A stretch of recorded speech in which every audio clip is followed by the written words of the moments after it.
This is a video presentation from my master's project, Vertical Scaling Java Containers in the Cloud. My name is Patrick Dillon, and I was advised by Professor Oron Krieger. Java is one of the most popular programming languages and one of the most well-developed, yet it has a reputation for not playing nice in the cloud. That reputation might be rightfully deserved when we look at the way that Java allocates and manages memory. One of the main benefits of an elastic cloud environment is the ability to scale applications, yet the way that the JVM manages memory takes away some of the benefits one gets when scaling applications in the cloud. So the goal of this project is to research the problem and develop a proof of concept for a Java-specific vertical autoscaler in Kubernetes. We'll start with some background in Kubernetes and the JVM, so we can better understand the problem. Kubernetes allows developers to declare an intended state for their application. Here we see a containerized Java application. The developer has declared that it should receive 2 gigabytes of memory. That configuration file is passed to the API server, and the API server will take that container and deploy it in what's called a pod. A pod is just a unit of deployment in Kubernetes. On the right-hand side, we see a server or a Kubernetes node, which is running a few other applications and then has some free space. So the Kubernetes API server will schedule that application into the available free space. And one of the benefits of Kubernetes is it allows cluster owners and hardware owners to maximize the resource utilization. They can take all the applications they need to run and run them in the way that will most use their hardware and minimize waste. When we talk about scaling in the cloud, there are two main types. There's horizontal scaling, which is scaling by adding or removing replicas behind a load balancer. And then there's vertical scaling, which is adding or removing resources of an application based on the load. Vertical pod autoscaling is an alpha feature in Kubernetes. Here we see a design overview of the vertical pod autoscaler. As I mentioned before, pod is just a deployment of an application. Wherever you see the word pod, you could just think application. Prometheus is a monitoring framework for clusters. So what Prometheus does is it takes all of the metrics reported by a pod and builds a time series or a history of that metric usage. So what the vertical pod autoscaler does is retrieve the metric usage from Prometheus and then provide recommendations on whether a pod should be scaled up or down based on that usage. It can also enact those changes by killing a pod and then changing the limit. Earlier we saw a limit of 2 gigabytes for our application. So if the application is not using a significant amount of that memory, that limit could be decreased to 1 gigabyte. So when the pod is killed, Kubernetes tries to always maintain the state so that pod will be restarted, but the VPA can change that limit so that it will be restarted with a new limit. As I mentioned, vertical scaling recommendations are based on thresholds. So here we see a process crossing or falling below certain thresholds, which would then trigger the events of scaling up or scaling down. When we're talking about Java applications, we'll be talking mainly about heap memory because it's by far the most dynamic and often the largest, often accounting for about 60% of the memory usage of an application. So we also need to take into account the native memory, the non-heap memory for a Java application. But for this project, we'll essentially consider that's a static or constant offset. Let's look more closely at how the JVM works with memory, especially heap memory. So Java applications run inside of a virtual machine, and the JVM creates what's called a heap to store the objects that are instantiated by an application. So for example, just all of the strings or arrays or the specific classes that are instantiated by a specific application, those are held in the heap. So the heap will allocate physical memory from the host as needed to hold the objects created by an application. So the live objects are held in the heap, which can never exceed the max.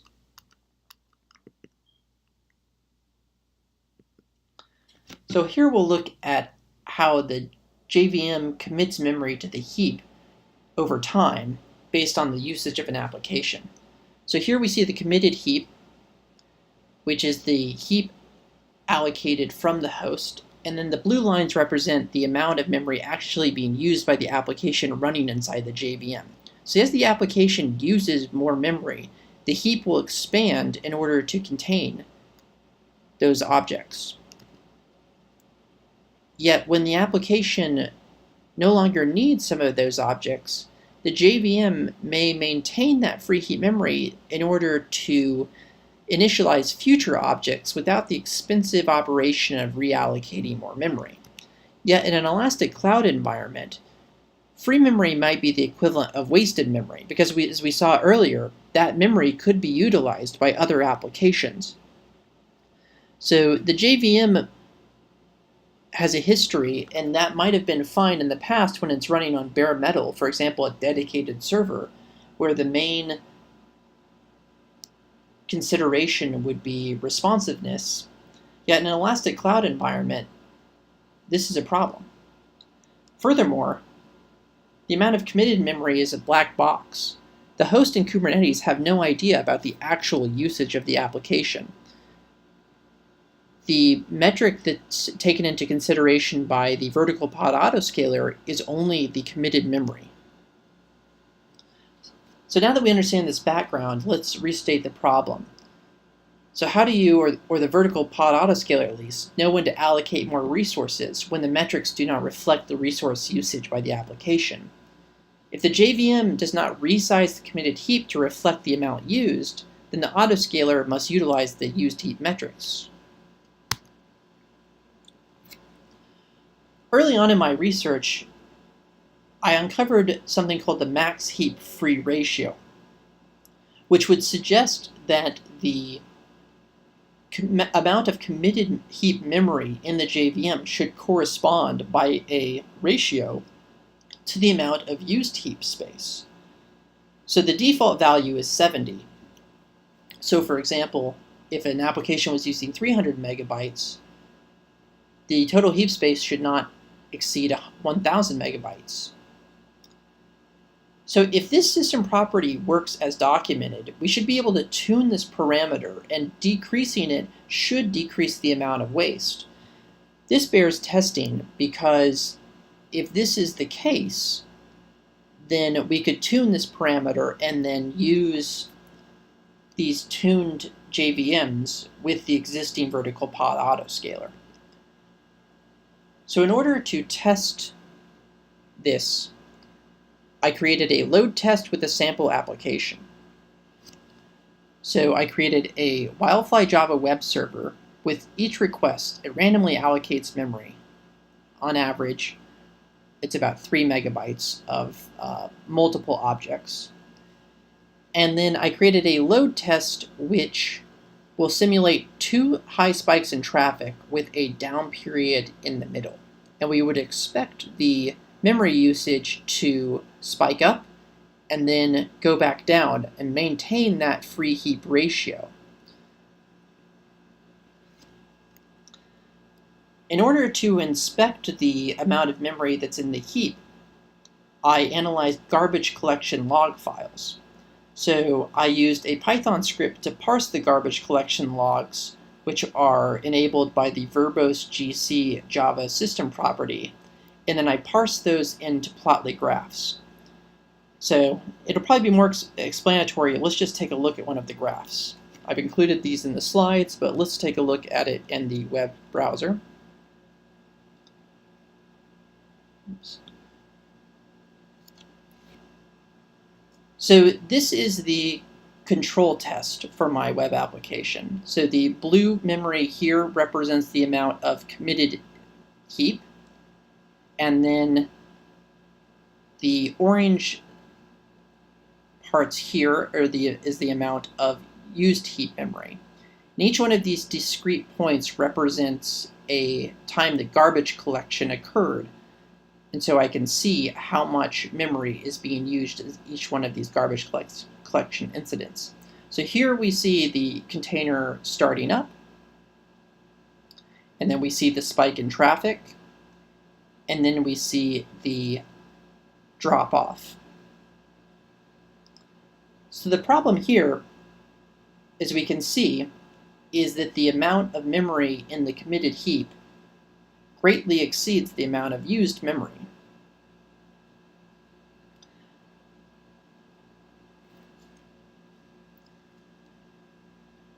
So let's go back to the slides to look at some actual numbers. So during the peak activity, the JVM did a good job of maintaining a small amount of free heap. But during the down period, it did not resize down. During this period, the amount of free heap is often greater than 90%. So I sampled one of the numbers, and you could see they are very consistent here. So the amount of committed memory is 802 megabytes, and the used is 37 megabytes. So essentially, the heap is 95% free. And when we're using the default setting, it's set at 70% as the target. So and that's a very generous target. So even with the default setting, the JVM could not maintain this target for a very simple but reasonable workload, which would mimic the actual real-world workings of a web server. So this made me think that we really do need to intervene and scale in a more effective way.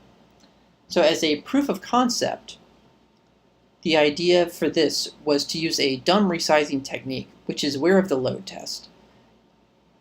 And so roughly corresponding to the times of the peaks and idle, the application container is killed and replaced with a new container with resized limits.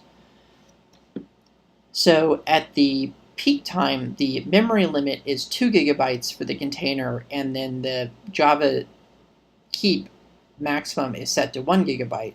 And during the idle periods, the memory limit is half a gigabyte with a max heap of 256 megabytes. So let's look at the actual results here. So here we can see that the results are roughly the same, except the committed heap drops down much more dramatically. So at this moment, the container was killed and then quickly restarted.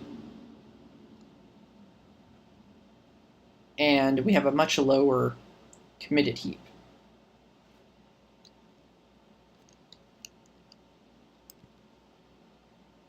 So because of the quick startup time of containers, we can quickly kill and restart a resized container in seconds or less.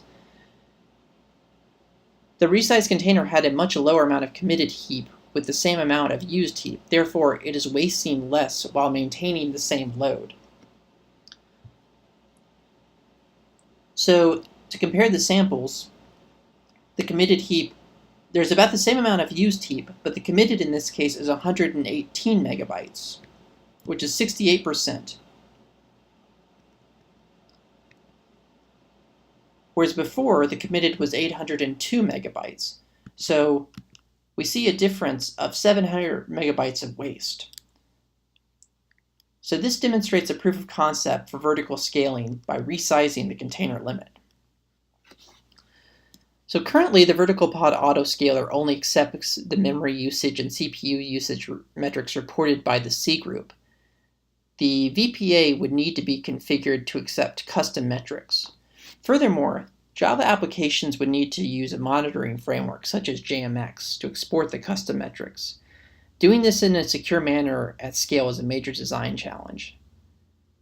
And at the beginning of this project, the focus was on getting these custom metrics into Prometheus, which was successful, but Prometheus only provides long-term historical information to the VPA.